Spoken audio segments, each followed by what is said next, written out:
They reported to school on Monday, and our kids start school on the coming Monday, August 25th. So I'm happy to answer a few questions. Yes? Brian Todd from CNN.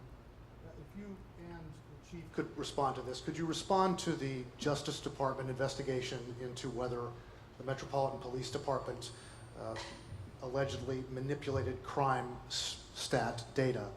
I'm happy to respond, and I'll just say this. Whatever questions were asked or inquiry, we will respond, and we will cooperate with any investigation. We know that crime has gone down in our city, and it has gone down precipitously over the last 2 years because of a lot of hard work, changes to our public safety ecosystem, including changes to the law. And we know that those facts don't comport to what some people are saying, but those are the facts. So any questions about data from DOJ, we will happily answer. Yep.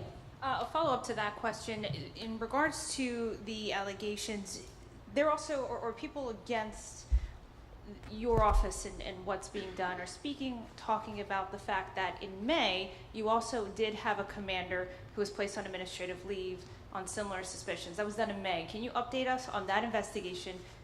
And I'll ask another question after that. I don't really have an update to that investigation, but I will say that was an investigation initiated by the chief, and I'm not sure if it's concluded, but I'll ask the chief to talk about that.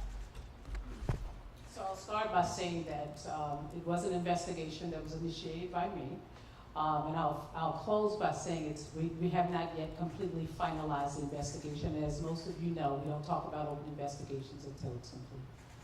So the suspicion of, thank you, Mayor.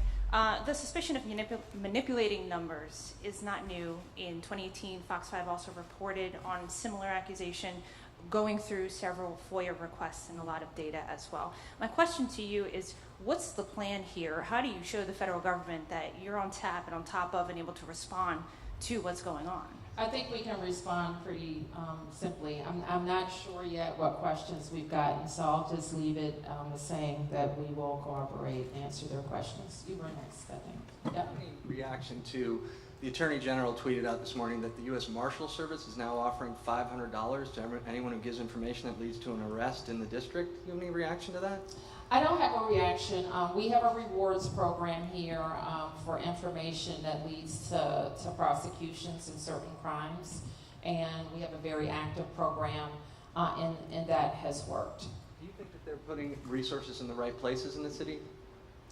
I think that is something that we evaluate daily. Yep. Arthur Jones II with ABC News. Do you worry about students' attendance on Monday with the president's federal takeover? And also, let me stop you there. There has been no takeover. The president's surge and crackdown. Okay, so with the federal surge in the city, part of what we just talked to educators about, we're in a campus on this hill where 3 schools attend, so we had probably a little over 100 teachers represented today. And what I want to be clear to all of them about is our children deserve and will get a joyful start to their school year. So all the adults in our building, all of the people in our government are focused on making sure that happens. I'm also asking DC residents, whether they have kids in school or not. This is a tradition that we have for many years, but I think it would be great if DC residents line corridors and clap. We call it clap the kids into school. So tell them that we're with them. We want them to have a great school year, and we're all going to be standing shoulder to shoulder with them. Has Metropolitan Police Department worked with the federal agencies, any communication there to help kids get to school in high crime areas? We don't need federal agencies to help get kids to school. So we have many programs, including a Kids Ride Free program where all of our children have a free pass to ride free back and forth to school in their school activities. We have a program called Safe Passage, where we have non-law enforcement officials that line various school routes. They will all have on a jacket that identifies them as part of DC government, one of our violence interruption programs. We have another program called School Connect, where families can let us know if there are particular circumstances that they're concerned about with their neighborhood, where they can get a ride to school. So we will take care of getting our kids to school. Yeah, I'm not going to come back to you right now because other questions are out there. Yeah. Mayor, but follow up, I mean, there are checkpoints happening across the city with the federal partners. There's also people that are getting stopped 24/7 with immigration enforcement. I think it's just a follow-up of how do you address those concerns that a parent who is dropping their kid off might be detained by immigration officials? I think people who have that concern for themselves personally and for all of us who are concerned for them in their safety are making adjustments. Yep. Madam Mayor and administration, I have 3 questions.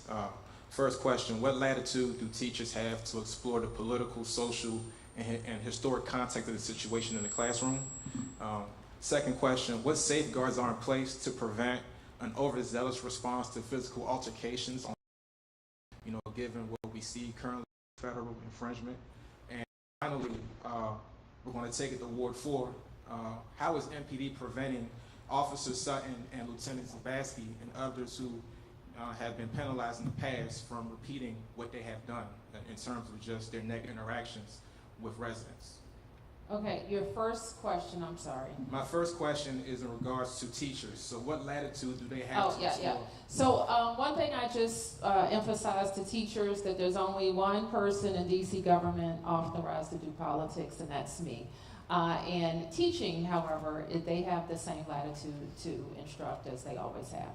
But as far as the curriculum, can someone speak to that? There's no change to their curriculum. But what is in place for them to talk about this in the current context? Historically.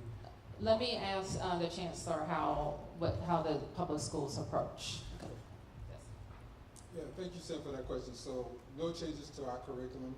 The same expectations that we've had previously. We have actually a new curriculum from the app this year for our elementary age students. Teachers do incorporate current events in some courses. They still have the latitude to do that, but we expect teachers to adhere to our curriculum as written.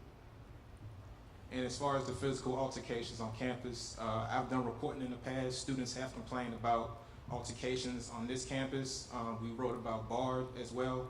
What guarantee, or I guess what safeguards are in place to prevent an overzealous response from local forces as well as federal in response to students fighting on campus? Yeah, so our staff is trained to intervene if there are any altercations on campus. We don't expect that. The educators, school administrators have been working hard over the summer to create an environment that is welcoming. And we equip students with tools to deal with issues as they come up. We've had a big emphasis on, for example, restorative justice strategies that have been proven to be effective. And if you look at violent acts among students in schools, in DCPS specifically, we've seen a decline in those events that are happening on our campuses. So we anticipate the response from administrators will be the same, and they'll be prepared for day 1 on Monday. And in regards to the 2 officers that were pardoned, just very curious about their status, very curious, and this is my final question, of course, but for the time being. So at their status, one is no longer a member of the Metropolitan Police Department, and as I've stated before, the other member of our police department is in a right now he's going through the appropriate training. So which one's no longer a member, if you don't The mind? lieutenant. Lieutenant, thank you. Thank you. I have a few questions. I'll try to get through them efficiently. Okay. First, for you, Mayor Bowser, and for you, Chief Smith, you were at 7D last night with Terry Cole and with Stephen Miller. What did you all discuss amongst each other and also with the officers there at 7D? Well, I will say, and I won't be very specific about our discussion with the officers, but we did a lot of listening about concerns that they have about policing and making sure that they have the tools that they need to do their job. We listened to concerns that they have about the areas that they're policing and other feedback. And we listen to them about other ways that I can support them as their big boss. I think the chief would say similar. With regard to a short pull aside that we had with the federal officials, I would just say that we discussed shared priorities. Just a couple more on immigration enforcement in the police department. We're hearing a bit that officers are looking for more guidance on how to be interacting with or in the same space when they are with ICE. And I want to bring up a specific example so we can, to be specific here. I think one of the concerns we're hearing is that perhaps, right, routine moped enforcement that MPD has been focused on, right, like unregistered mopeds, things like that. Normally, before this federal surge and ICE agents accompanying MPD officers in certain spaces, that would have been that traffic violation or whatever it was, and then immigration enforcement would not be part of, MPD officers doing that job. Now, how do you respond to the concern that those kinds of stops could be a pretext then for immigration enforcement and any officers' concerns about sort of how to behave and how to do that enforcement if they feel uncomfortable that it's inviting ICE? I think that we are exploring any additional guidance that our officers need. We do know that the question was posed to the courts that hasn't ruled on that claim, and we continue to look for any final legal statement. We do know that the presidential executive order and subsequent orders address these issues, and we will always have resource constraints with MPD, and we want to make sure that our enforcement is focused on violence and violent offenders. One follow-up there. Mayor Bowser, we reported that you weren't aware of Chief Smith's executive order last week adjusting some of the guidance on immigration enforcement. What was your reaction when you saw that guidance? And Chief Smith, can you give some insight into what led you to issue that new order? What led to your decision to do that? Sure, I'll turn to the chief in a moment, and it's not unusual that the chief has the authority to amend orders that she thinks are necessary. And I think her guidance from her legal department was that she was trying to give some more direction to the officers. So I think that's what led to it. But I think the bottom line for me is that what is governing here is likely the presidential executive order. Okay. Yep. For the chief, the city went to court last week to make sure that you stay in control of the police department. I'm curious about your federal partners. Do you have any coordination with them at this point, as into moving resources from the FBI, from any of those federal partners that are in the city right now, and the surge that's come in? Do you have any control over where they're going, or are you only directing resources of MPD at this point? Thank you. Paul, thank you for that question. So I think I want to, if you don't mind, allow me to take a step back. The federal partners came in on Thursday before last. I met with them this Sunday just to talk about a strategy and a way where we can make sure that resources are placed around our city. Number one, because we look at our data and our intelligence, and it drives where we see violent crime happening across our city. But we also have heard from many of you here in this room, as well as community members, about different patterns of crime in certain areas. And so what we wanted to do was to be collaborative in this approach, because it was an executive order. And so we have met with our federal partners. We've given them different areas across the city where we would like to see resources allocated. And today, I will tell you, it's been a cohesive process. We speak every single day. I mean, things do happen in our city. Let's not be kind of oblivious to the fact that things do not happen. They do. But I have a responsibility to make sure that even if we didn't have a federal surge, that I have resources placed around the city. And again, my role right now is to ensure that I continue to drive down crime. We have the resources here, and we're going to utilize them to the best of our ability. If I could follow up with two other things. Terry Cole we've been told that he's, whatever his position is, are you in constant contact with him, and is he suggesting ways that you police the city? My relationship with Terry Cole has been very, very congenial. It's been very collaborative. He has actually asked me about different ways in which we can collaborate and have resources around the city. It is not contentious at all. I met with him yesterday. I met with him the day before. So we look forward to working with our partners in this space during this federal surge. And then the last question I had is on the investigation we're hearing that the U.S. Attorney's Office is going to conduct into crime stats. Have you been contacted by the DOJ, and are you aware of any subpoenas that have been issued? I have not been contacted, but I am aware that there may be or will be subpoenas issued. I don't know to whom, but that's all I know at this point.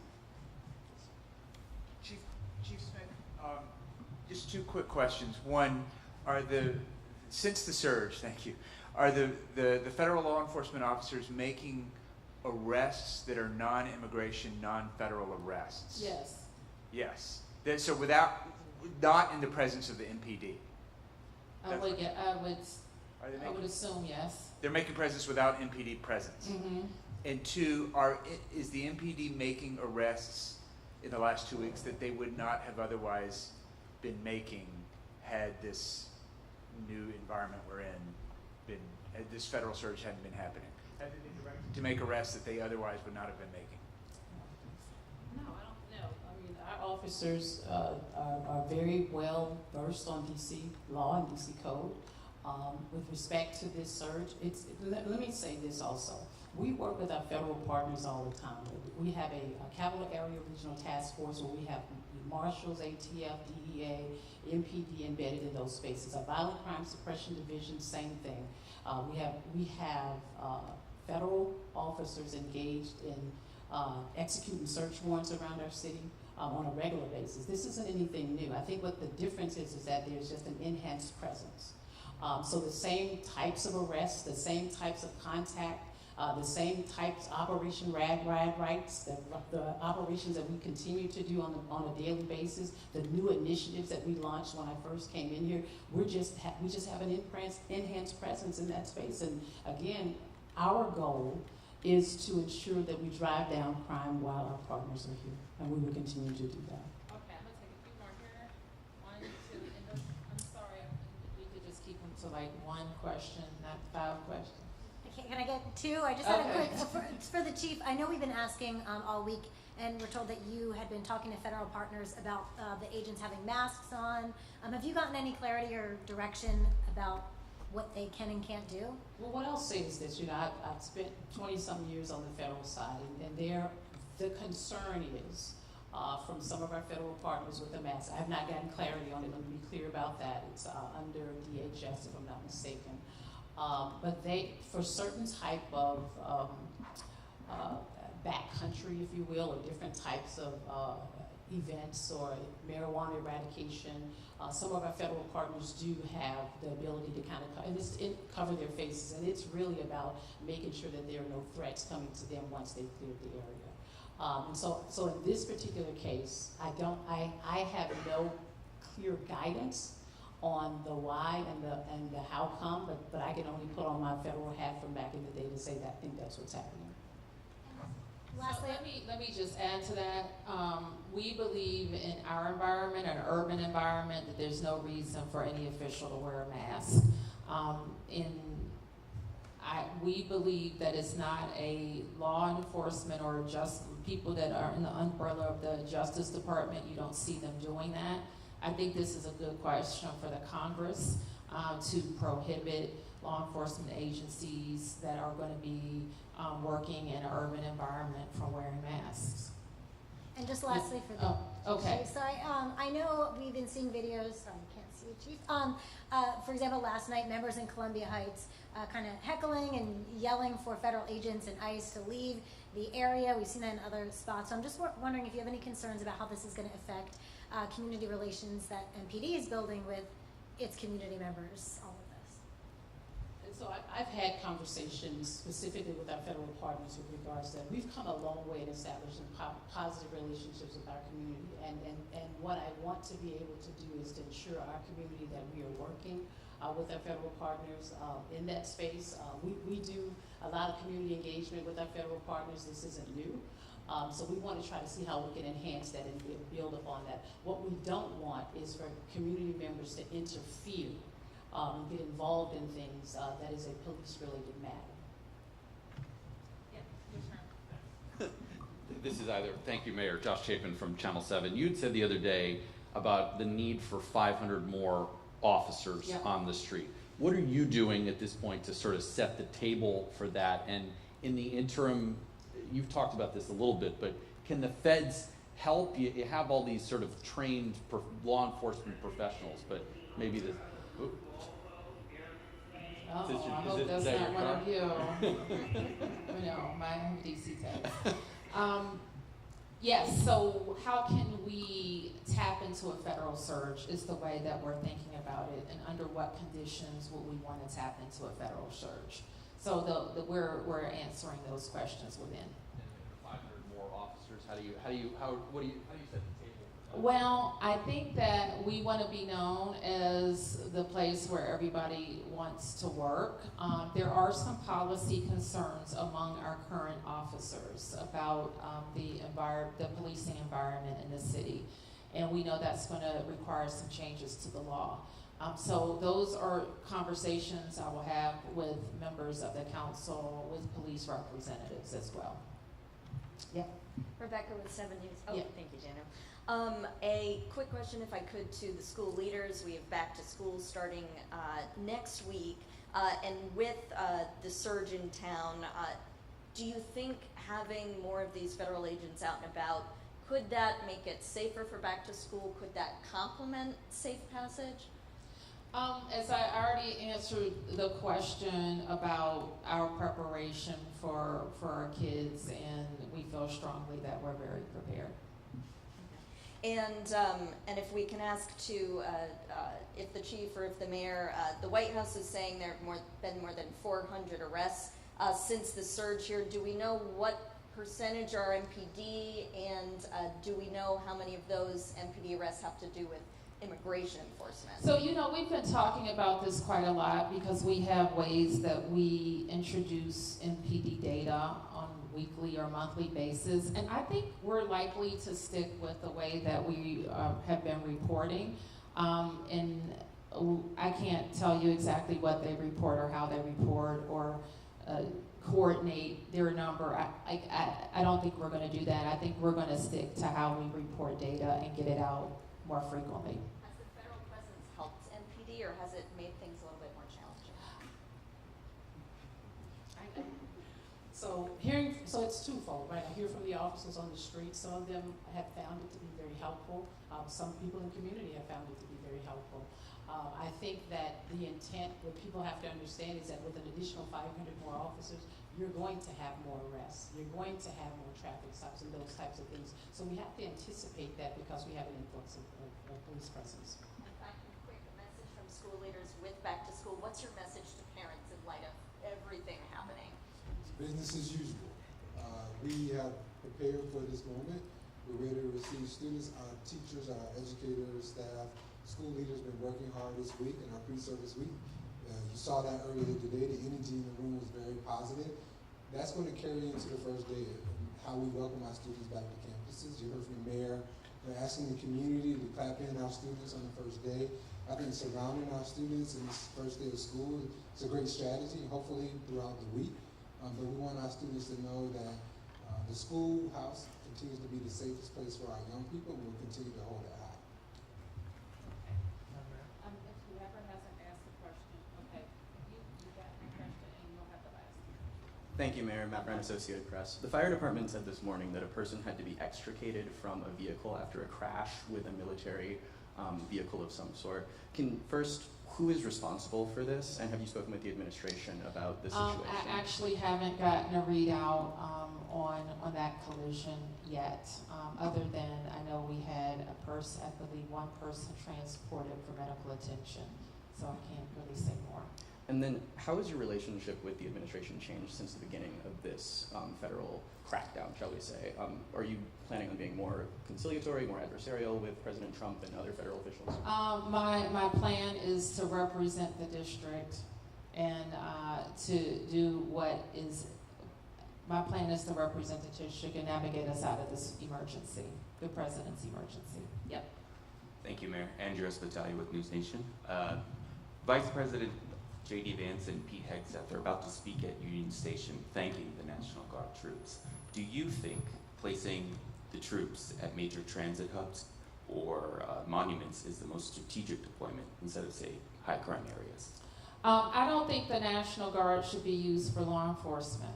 And I think calling men and women from their homes and their jobs and their families, they have to be used on on mission-specific items that benefit the nation. I don't think you have an armed militia in the nation's capital.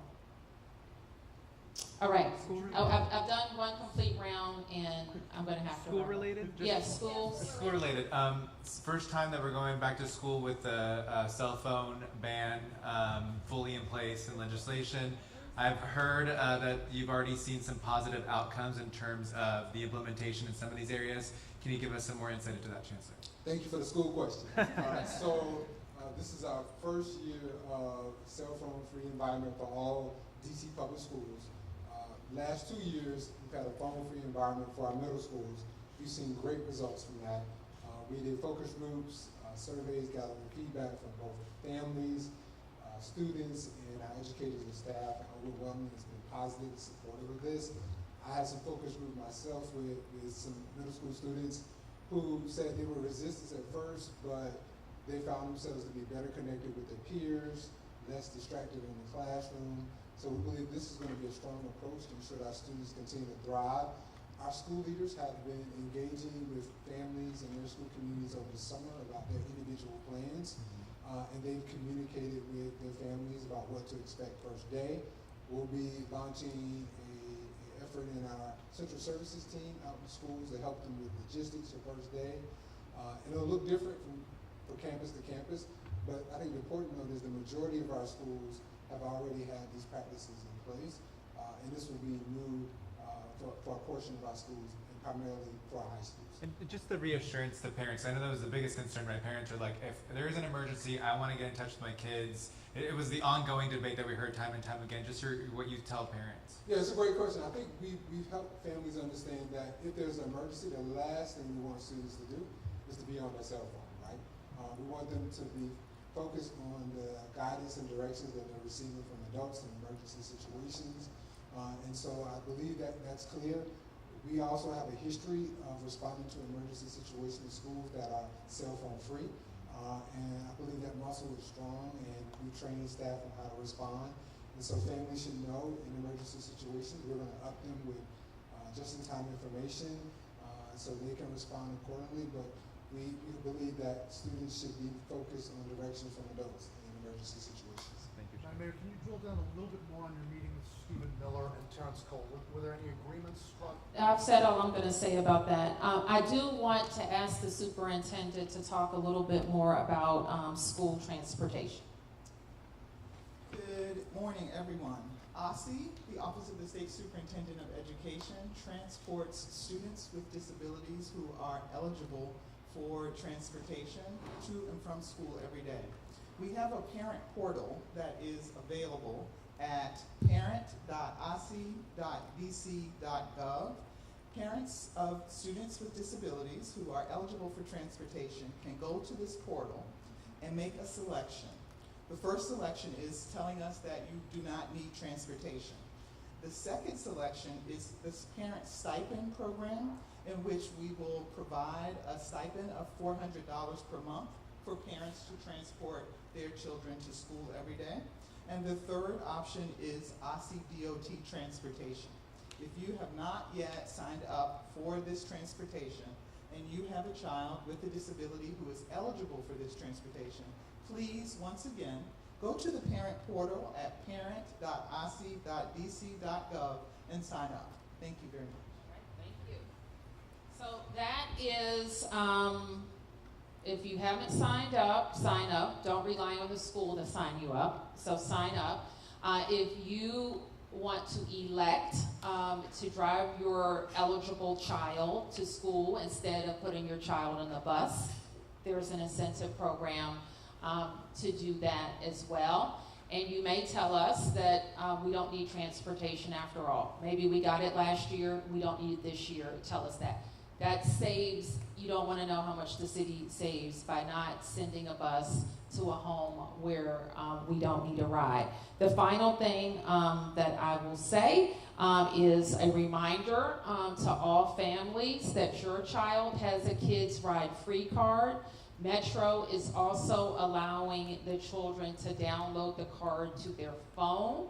It is required to access the system, both the Metro rail system and the Metro bus system.